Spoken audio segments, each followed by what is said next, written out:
And in art schools you do start requiring people to start thinking seriously about what it is they're doing, why it is they're doing that thing.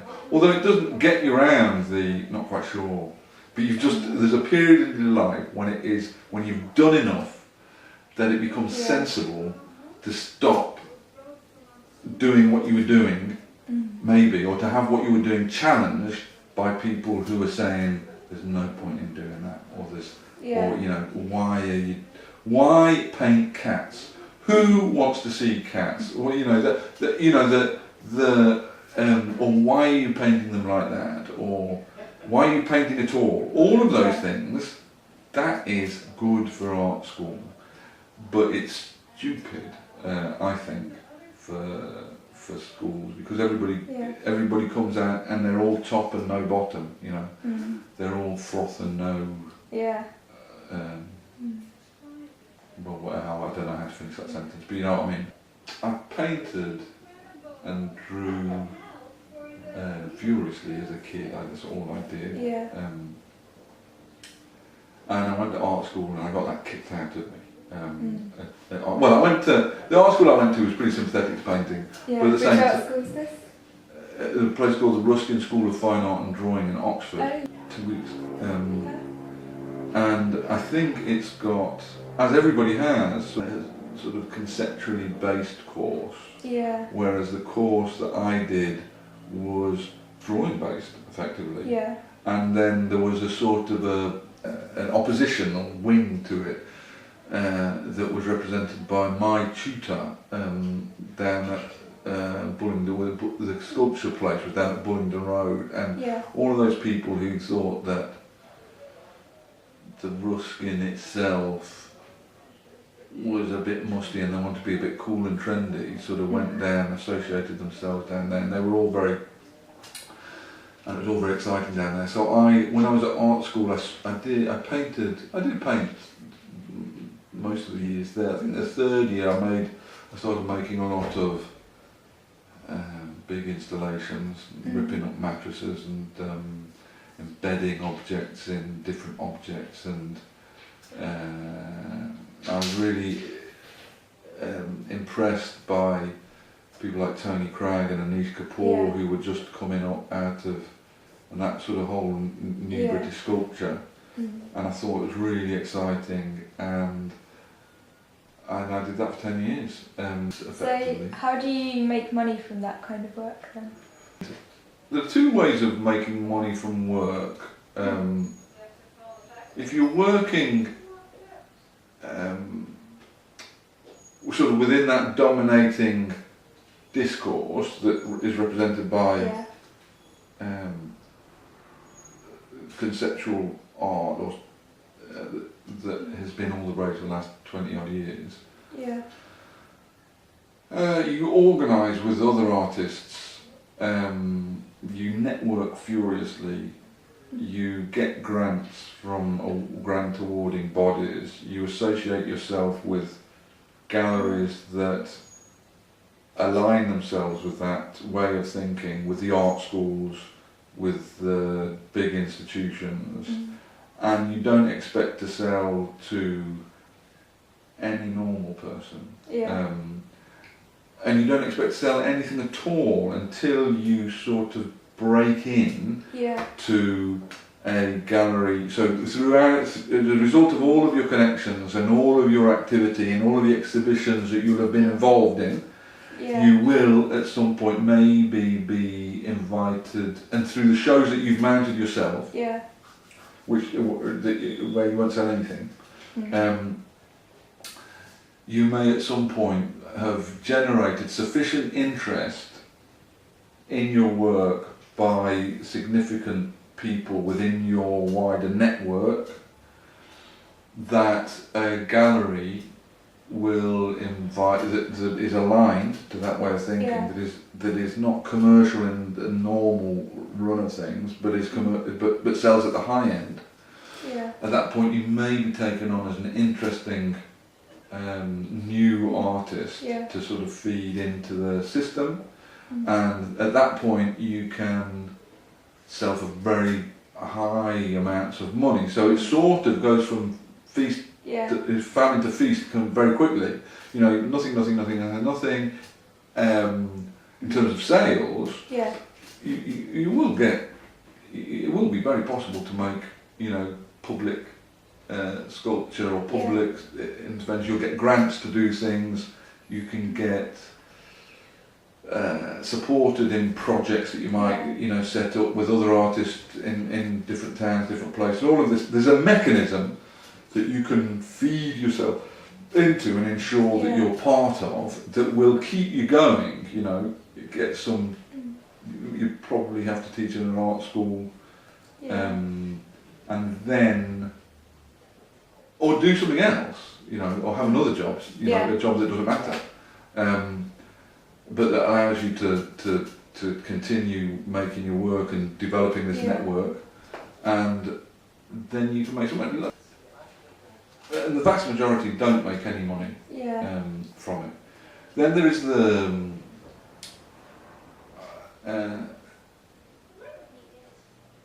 then there is this, you know, if you're making paintings, painting's interesting, because paintings are sort of effectively meant to be sold. Yeah. But paintings, but then again, there are paintings that are made for the institution, and there are paintings that are made for the home. And you send signals out about where you consider your work to be destined for, a little bit by virtue of its size. You know, if you want people to, if you want to say in a very simple way, straightforward way, I'm doing this for the institutions or for the big galleries and for the big money, you play that, it's a high risk play, then make your painting very big. And that'll do it, you know, or at least it will signal your intent, and that's quite a good thing, you know, that's quite, but it's possible to make work, the smaller work that happens, the commercial galleries in London, for example, they need to make money, they need to pay the rent, so they will, even the big galleries, except for the ones that are, you know, that are floating on a sea of Russian oligarchs' money, you know, there will often be galleries that either trade, that work sort of secondary market of sort of big names that are dead, and or they'll interweave their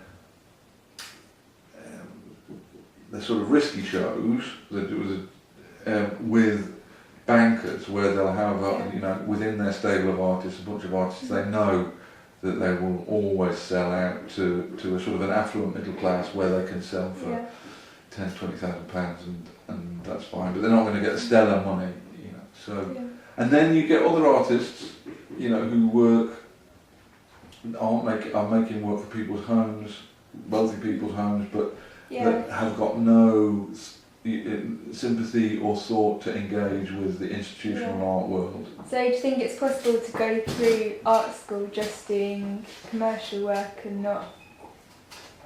No. No, because art schools are the ethos of art schools is to knock that out of you as soon as you get there. There is a bit of a kickback against that these days, because people are getting a bit bored of our institutions being full of stuff that frankly just feels a bit tight. I mean, you know, I'm bored of it anyway. I never used to. I thought it was quite exciting for a while, but I'm bored of it now. And I do think that there is a general sense that we're living in the shadow of a big machine art world, you know, that is self-sustaining, that is in nobody's interest to puncture, that delivers the sort of work that it does. And art schools are part of that. Art schools need to play to that. Well, they direct themselves at that, and then they direct the students at that tier.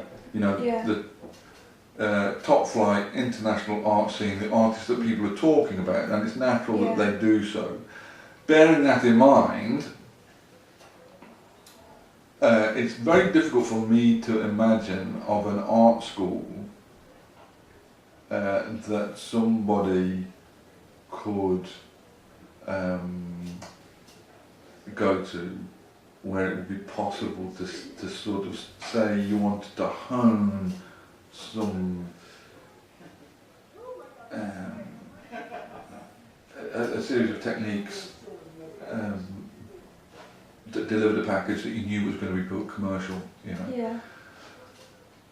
I just don't think that would be... So if somebody wanted to be a commercial artist, would going to art school help them skills-wise, or would it just be the fact that they've got a degree in art that helps?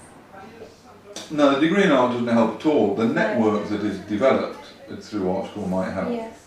The degree itself is a complete irrelevance. You know, it might matter to people outside of the art world that you've got a degree in something, but within the art world, I think it doesn't matter one jot. Yeah, doesn't make the work any better. It doesn't make the work any better. It doesn't make anybody take you any more seriously. What will matter is what you have been doing. So your degree won't matter. The number on the degree won't matter so much. But it will matter. The institution you went to might matter. And who you've got to know at that institution will matter.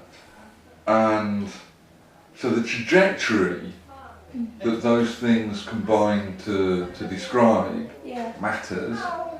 If you want to, commonly what I think happens is people who want to do, who are quite interested in craft and drawing and that sort of thing, do illustration. There's some good illustration courses around the place.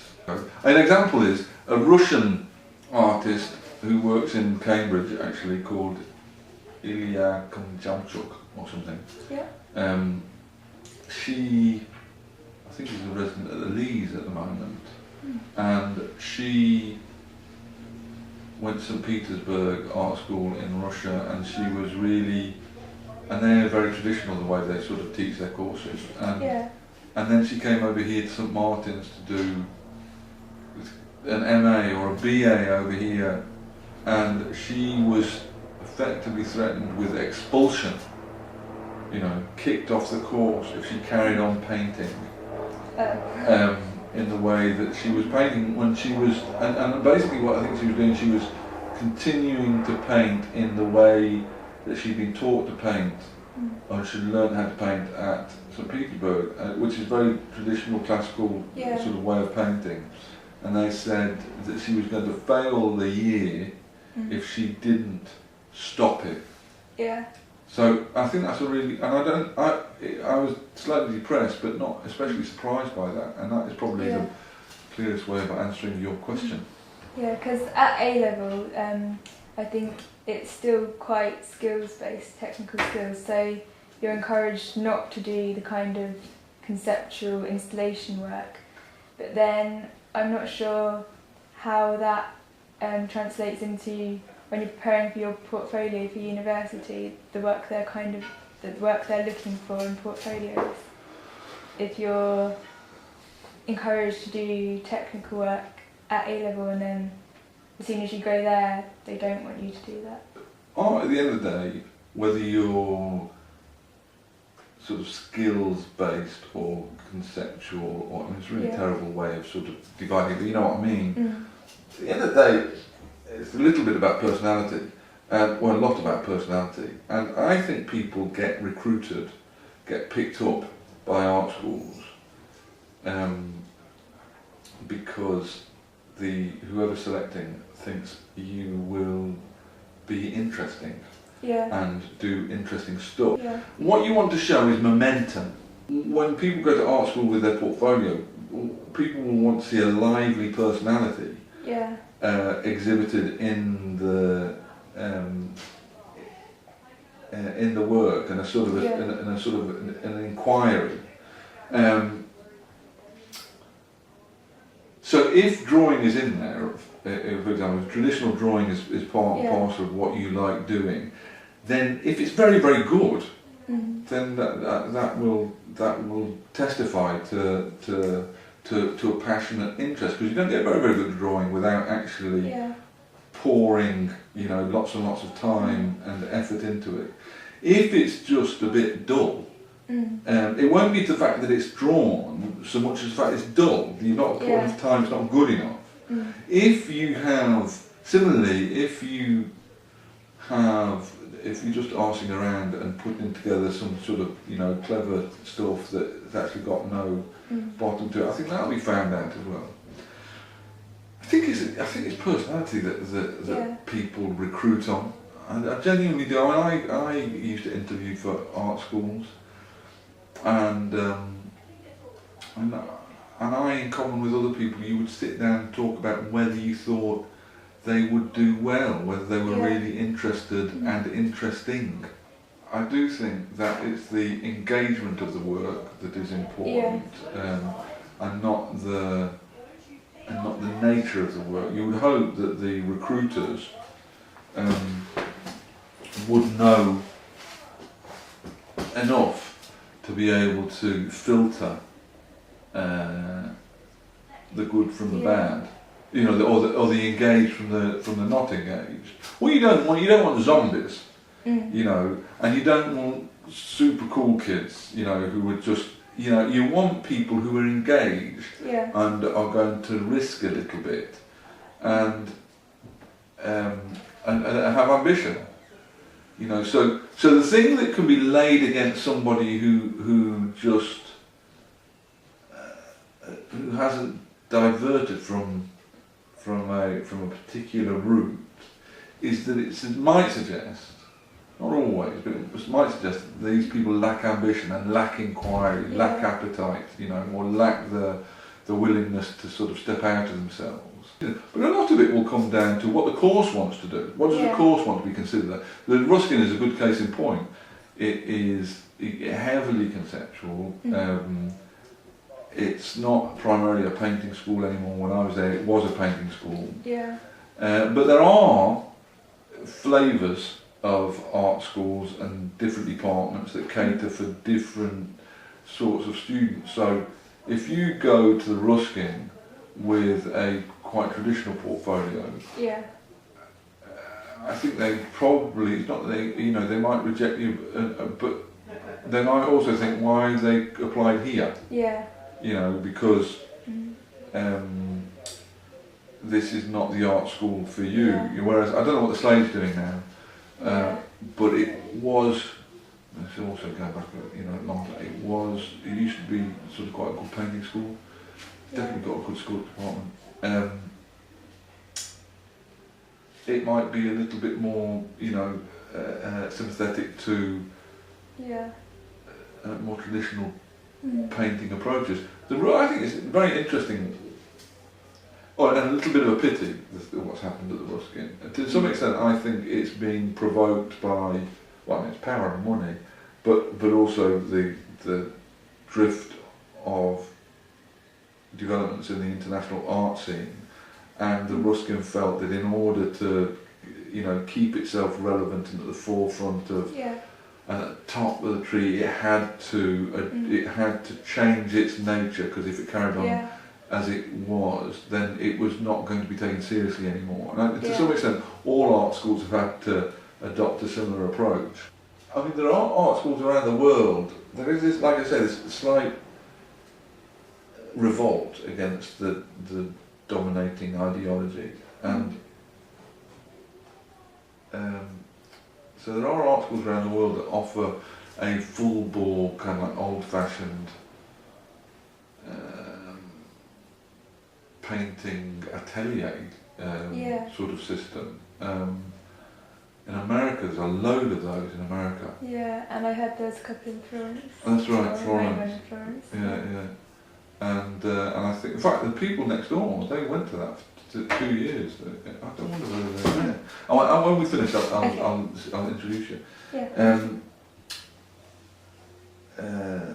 So there are ways that you can do that, and the one good thing about that traditional stuff, no one will ever write about you. You won't make it into the papers, but it's very possible to make a living. Making that sort of work. The thing I was going to say about the Ruskin, which is a bit of a pity, is because I loved the Ruskin. Yeah. And because I loved being at Oxford. Like, you were surrounded by loads and loads of people that didn't do art. Yeah. But were quite interesting and quite passionate themselves. Yeah. And so there was that breadth of... I think they have that as one of their selling points on their website at the moment, saying that you'll be surrounded by people who are studying different subjects and you can draw on that in... And that's really true. Yeah. That's really true. I mean, it's really, you know, the people that I was at college with, my flatmates, and the people I knocked around with, I mean, they were all fascinated with mathematicians and lawyers and historians and philosophers, and I was really, really pleased I wasn't surrounded by a lot of artists who were being, you know, like properly arty. Yeah. And so it's still like that. I mean, that, you know, and it's a great place to go. Oxford is it's a great environment. So if you sort of, well, I suppose the other thing is if you go there and it's rubbish, you can always change to PPE or something. You know? Yeah. But, do you think it's important to do a foundation year before you go to art school? Oh, you can get it without one. Yeah. Yeah, no, you can get it without one. Yeah, because I like the idea of going straight to university because I want to move away from the area and just get started. Yeah. But a lot of the teachers at Hills Road and people I've spoken to said, oh, we'd recommend a foundation. Well, why would they recommend a foundation? Partly because they want people to be certain that it's the art that they want to do, but I'm already certain that it is. And I think they want you to know what area of art you want to go into, but I think if you do enough work during A-level, you can work that out anyway. Yeah. You get into art school from any position in life, just apply, and then it'll be down to whether you've picked the right art school to apply to and whether they're interested in you. Yeah. It is a little bit, I mean, I do think that's important that you target, that you're very clear about what you want to get out of it, and you target the art schools that will give you think will give you what you want to get out of it. Yeah. You know? So, and also, it's quite interesting to keep in mind how the art school is thought of a little bit. Yeah. You know, it does help. You know, like anything, if you say, oh, I went to, you know, Goldsmiths for years, had a real, you know, bit cachet about it. Yeah. So when you were teaching, did you assess your students' work, or was that left? Yeah. What was the assessment process like? At art school? Yeah. We would, what degree shows? Yeah. Well, we would gather together. It was horse trading at the end of the day, and sometimes there were really, really big disagreements. Yeah. You know, where you would get, you know, somebody marking somebody down as a third and somebody else saying they were a first. Yeah. I think that's just in the nature of it. Yeah. So do you think if you've seen the students' progress, that makes you want to mark them higher? Yes, I think you definitely, you know, you understand what people are trying to do, and you may actually be right. You know, you may be right in giving them a higher That's what I was thinking. Mark. You know, it may be that you know things that have not been made manifest to the dispassionate outside observer. But it may be that you are also blinkered. You're bringing to some of that knowledge is maybe false knowledge, you know, or you know, just to do with sympathy that you have with the person. But you know, it's art at the end of the day. It is inevitably largely subjective. I went around the Matisse museum in Nice over summer and was appalled. Yeah.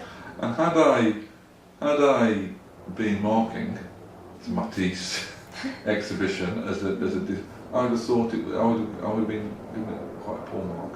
And but this is why it's interesting about how well you know people, or how well you know the artist.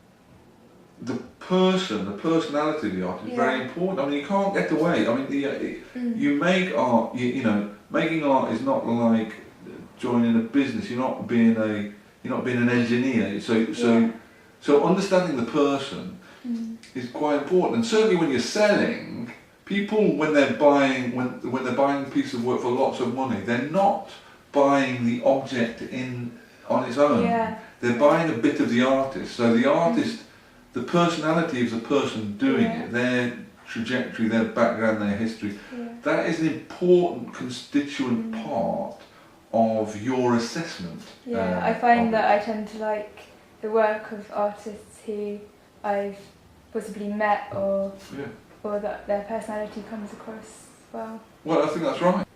Because otherwise, I tell you, how many of us, when we go to some of the big institutional shows, without knowing anything about the artist that we're looking at, feel anything other than often completely confused and slightly bored, you know, and I think many of us, but when you know the person, or when you know of them, and maybe you know something of their trajectory, suddenly there's all these different layers of meaning. Yeah. You understand the significance of one piece of work that they're doing now, you know, because you know that 3 years ago they were doing something completely different. So that knowledge is very important as part of the assessment. You know, sometimes there can be favourites, you know, whose every move is you know praised, and then and this mind thing happens, you know, where everybody thinks, oh, you know, Georgie or Georgina, they're absolutely unbelievably brilliant. Oh, look, and everything's fantastic. Oh, and brilliant. And somewhere from the outside can come in and they can puncture that. And actually, you know, maybe some occasions where it needs to be punctured because there is nothing other than, you know, this sort of aura that sort of developed around the person and the work. So probably quite a good thing at the end of the day.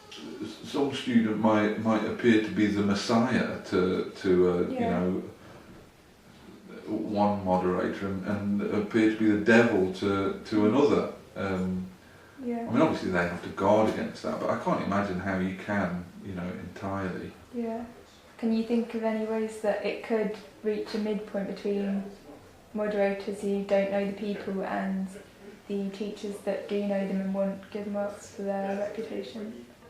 So for example, if you imagine a course that was reconfigured and just dispensed with all thought, of quality in a funny sort of, and just was wanting to deliver information in the form of, you know, various skills, techniques, deliver technical information, then it would be possible to assess it more easily than it is at the moment, the uptake of that information by the students. It would be a very different sort of course. It would say what we are doing, we are upping the artisanal quotient of this course. David Hockney said, you know, and downgrading the sort of the poetic side of it, or the creative, you know, the creative side of it. David Hockney said a really interesting thing a couple of years ago, that they said art is, you know, part craft and part poetry. He says you can teach the craft, you can't teach the poetry, and the problem with the art schools these days is they're trying to teach the poetry. And I thought it was really interesting. Yeah, I think I might have heard it before. Yeah, I thought it was interesting. It's interesting, isn't it? Yeah. You know? Because it's a little bit what I was saying about, you know, it's at the end of the personality is what you've got. That's what you're working with. You're the prism through which, you know, that processes for a multitude of different reasons all the information that feeds itself out into whatever it is you decide at the end to create. And you are who you are for the you know, all of these different reasons, and so quite a good idea just to sort of give you lots and lots of tools and techniques, you know, and then you can do with them what you want. You know, it's not ideal because otherwise everybody coming out of Russia and China would be making fantastic stuff, and they're not. I do know some people who've become quite successful artists without going to art school or having any teaching, so maybe that's because of, like David Hockney said, because they're trying to teach the poetry side and not the craft. So if you already have the poetry side, you can teach yourself the craft because you won't be getting that at art school. Well, I think that's right. You know, the question of what it is to be a successful artist is another, you know, interesting thing. There's lots of people. There's a guy called Douglas Hyde, right? Yeah. Who is the worst artist I think I've ever seen in my life. Really? And he sells through all of these, you know, Arcadias and Castle Gallery places. Yeah. And he made millions and millions and millions of pounds, you know, selling these teddy bears with hearts, and he sold bazillions of these prints. And that's probably financially he's very successful, but I think that the work is awful, and his whole career is a terrible travesty. Yeah. So do you think the art schools would have not liked that kind of work? Oh no, we don't go now to the art school. Oh no. And so success is a funny thing. Yeah. I think that quite a few parents whose children are thinking of going to art school have come through here and asked me what I thought, and they're obviously concerned about, you know, making a living, the kids making a living, and I do think that art schools are very important for the art. No. I do. If they give you, they can give you lots of content, you know, and they can give you, they can help sort of focus, but they don't do very much for you making the work, you know. They might give you other opportunities. 8 years ago I thought, I'll maybe go back and start teaching in art schools, and this friend of mine who's the head of Wimbledon, I bumped into her at a conference. She's a very good sculptor, quite well known. Yeah. And I said, I'm thinking I might try and, you know, start teaching in art schools again. She said, don't do it, John. Don't do it. It's all changed. It's miserable. It's awful. The pressure that art schools are under is enormous. But again, it comes down to that some art schools, it'll be a brilliant experience. You know, it's great being with people who share your interest. You know, it's great being challenged. It's great having people take seriously what it is you're trying to do, even when you don't know what you're trying to do. I am, at the moment, I think art schools are in a bit of a mess, but I still think they're probably worth going to. You know, I do think they're worth going to, and they do give you a way of thinking that no other place will provide. And often it is a really good way of thinking, and the people you meet, if they're serious about making art, are really good people. Energetic and self-supporting, and so I would really encourage. I don't think, I think you can do it without going to art school. I suppose that's what I mean. But I do think art school's brilliant. Okay. You know, it's a really good thing to do. So do you think it's better for the students if they have more than one teacher? Yes. Oh no, really good. Yeah, different range of perspectives is really good, because I mean, you don't want to be in a situation where somebody is telling you that what you're doing is complete twaddle.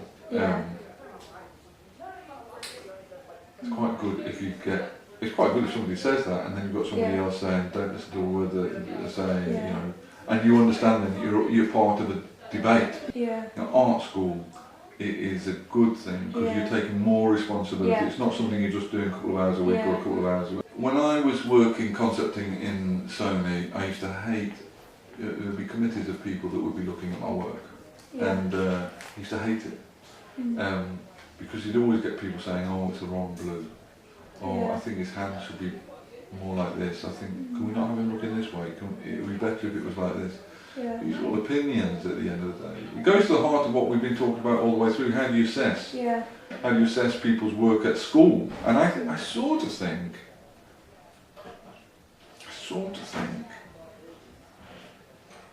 that you shouldn't. If you are going to do that, then I think you've got to teach craft. I think you've got to teach technique, you know. Bruegel, when he was coming up through and similarly for many other artists of that century, they just got sat on stools and given sheets of eyes to draw and trees to draw on sheets, not from life. You know, this is how you do an eye. This is how you do this. This is how you do that. This is, and it's up to the individual how they then employ these things that they've learned. The message is the marks don't matter at school. Yeah. Pick the art schools. Once you've done some research on what their philosophy is. Yeah. And it's really good to go to an art school then, you know. Yeah. And it's great trying to do art. It's a great thing to do. Yeah. Well, I was going to art school at the beginning of the 80s and unemployment was really bad. Much worse than it is now in some respect. Well, not much worse than it is now, but it was bad. And I remember an artist, the wife of my art teacher at school, she said she taught at the West of England Academy, Royal West of England, in Bristol. Yeah. And she's a great painter. And she said, I think it's a great idea to be an artist in this climate. She says, no one's getting any jobs. You might as well not have a job and be an artist than just not have a job. And it's a perverse rationale. Yeah. But, yeah. So do you enjoy painting more than the digital work that you did in the past? Oh, much more. Yeah. Much more, because painting is a negotiation. On the computer, you know, I think it's really interesting. This is what colour is, you know, as a painter. On the computer, it's just colour. Yeah. And it's got no other physical characteristics about it. And so, if you do something, you can paint and draw quite effectively on the computer these days. But if you want to change the colours, you know, at the end of it, you've just got some slides, make some selections, this way, that way, and that's all great. That's all great. But there's not the history in a digital painting that there is in a real painting. Yeah. And neither is there the scale. I mean, I've got this massive. Have you heard of a Cintiq? No. It's a big screen that you can paint directly onto with a brush, or it's a pen. But it's like on a canvas. It's brilliant. It's absolutely amazing. And but there is no history, because when you make a painting, if you know, so more. I mean, these aren't very well. I mean, they are. So this sort of, it's not a real thing, but it's sort of painted a bit realistically. At the end of the day, that's still this stuff on a canvas, and there is that moment where that illusion breaks down. You realise you're looking at paint, or even this sea thing that I'm doing now. Yeah. You realise it's just beginning to look a little bit like the sea, but you also know that it's paint, and there are certain satisfactions you get from it being paint. But when you do a digital painting, effectively, there's no transformation. There's no moment where it resolves itself into the image from what it was before, because what it was before was nothing. It genuinely, you know, the pixel has no inherent physical characteristics that are transformed in the process of working it, whereas a painting or a sculpture has when you're working with material, there are these physical characteristics that you're working with, and that resistance or that dialogue you enter into is part of the fun of it. Yeah. You know, because you can't totally control it. Yeah. On a computer, its weakness is that you can actually totally control every single aspect of that image from the get-go, or even at the end. You know, you could work on something for a month, and then go right back, if you like, to the beginning and sort of change everything. So, a very different thing. No, and although that is quite satisfying, it does. Well, I no longer enjoy it. I don't do it anymore. I thought that would, but I don't. I might start actually. Since I started doing these. Yeah. Because these are 3D things. I sort of treat them a little bit differently, and they're sort of right at the beginning of a 3D process. You know, in the making of a game, I mean, you make them really quickly, and you move on to you res them up, and you do all these other things with them. You light them, but I'm just stopping at this really early stage, and then making images and painting them, and that made me think, oh, maybe I might do that. I might do a lot of that, and I might just start generating lots of stuff on the computer, which I then bring down here and paint. And you know, when I was younger, from when I was quite young, 10 or 11, I just drew all of the time, and when everybody else was watching television, I would be drawing everybody watching television, and when everybody else was at a party snogging, I would be drawing everybody at the party snogging and dancing, and I just went round and I drew everybody. I never drew anything else. I mean, I would never draw a view out of the window like this. No. I just drew people. Because that was what I was interested in. Yeah, me too. And so you just got to do it a lot, and you obviously do it. You enjoy it, and try and do it. You want to learn through, you know, what you're drawing. You know, you don't want to become a performing monkey. So if you're quite a good drawer, you want to keep on drawing for reasons to do with what you're wanting to learn from the drawing, and not for how much praise you think your friends and family are going to give you for doing the drawing. You know, so I always think, you know, the people who I think are really great drawers are people, you know, Dormier. Dormier is just an absolutely drop-dead brilliant draftsman. Real fluency in the way that he sort of dealt with. He's having an exhibition at the Royal Academy in the next 3 months or something. We'll get to see that. Would be brilliant. I think he's a fantastic drawer, and I really like Leonardo's drawings because they're really thoughtful. I mean, he's really looking and trying to understand what's happening in what it is he's looking at. He's not making presentation pieces. No. One of the problems I have with a lot of these sort of Russian art schools and the very academic, you know, teaching that happens in places like that, although basically I'm sympathetic to them, is that, you know, there is these finished drawings are, I don't really enjoy them very much, although I recognise that you know, they show useful skills. David Hockney, when he first got to the Royal Academy, he spent his first 3 months at the Royal Academy drawing a skeleton really carefully because he just wanted the challenge. You know, and I think there's probably you can find this skeleton that he spent bloody ages on. You know, Ewan Uglo, you know his work? I don't think so. Have a look at his work. Uglo, write that down. He's an interesting one. It's Uglow. Uglo, he is the sort of exemplar of this, just totally. So like that's there, and that's there, and this is there, and this is there. That really analytical drawing. It's sometimes looks quite dry. The paintings are beautiful, beautiful, simple paintings. But that have been eyeballed to death. You know, they're not very detailed at all. But fantastic. You see things in photographs that you wouldn't actually see. You want to be finding the stuff out that you want to draw. I also find that you see things in real life that you don't see in a photograph.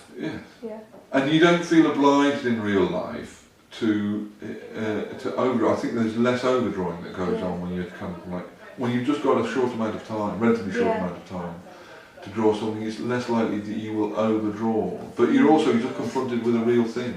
So one of the problems with doing these actually, because these are printouts, these are essentially photographs, and deciding how to, and because they're changeless things, they're still changeless things, and so how much I go into them, you know, how much what I take notice of within this sort of still thing is interesting. I'm going to, you know, treat these things fairly broadly, and to some extent give myself a time limit so that I don't They can't get really tight. John Berger, you know, he wrote that book Ways of Seeing, which was sort of quite influential, but he wrote many things that were brilliant. He wrote a book on drawing, and there's a passage at the start of his book on drawing which is so fantastic. He says, no, drawing is a way of recording what we see. Yeah. And he says, but that's not what drawing is. He says, drawing is a way of seeing by virtue of drawing. And what he says is, I'll send you the quote actually, I've wrote it somewhere. What he's saying is that we see with the stuff that we're drawing with. You know, so if you've got a big hunk of charcoal or a HB pencil, what you see is affected by the marks that you could make. Yeah. You know, so you find that, you know, the figure becomes this different thing because of the material that you're using. Yeah. And I think that's really, really interesting and really exciting. This is a C that I made on the computer. Yeah. And it's quite a lot of fun. Just largely because it's a made-up C. I mean, it's not a real C. I think that's why I like these. It's just they're made up still. But I wouldn't be able to make anything like that out of my head because there's sort of certain frequencies and energies going into that I just, I mean, like anybody, I wouldn't be able to sort of keep them in my head. Not why would you? Tell me if I'm wrong, but I think a couple of years ago I was watching a BBC series. It was one of your paintings. Yeah, that's right. Yeah, it was Show Me the Monet. And it was a lot of fun actually. Yeah, I like that series. Yeah, the judges seemed quite harsh critics though. So. Yeah, but I mean, it was quite nice to me. I think they weren't very hard. I didn't think, but certainly in relation to art school, they're much more gentle than many art school tutors are about work that you show them. You know, it's. There used to be these guys when I was at art school. They'd go around and they'd go from London. They'd come in and they'd go, bloody hell, that's a load of wank. What have you been doing? And you just have to deal. You go, I just can't make a painting. No, people can be really harsh. Yeah. Although I always find it's much better for people to be really sort of upfront and horrible about your work if they don't like it, than people to go,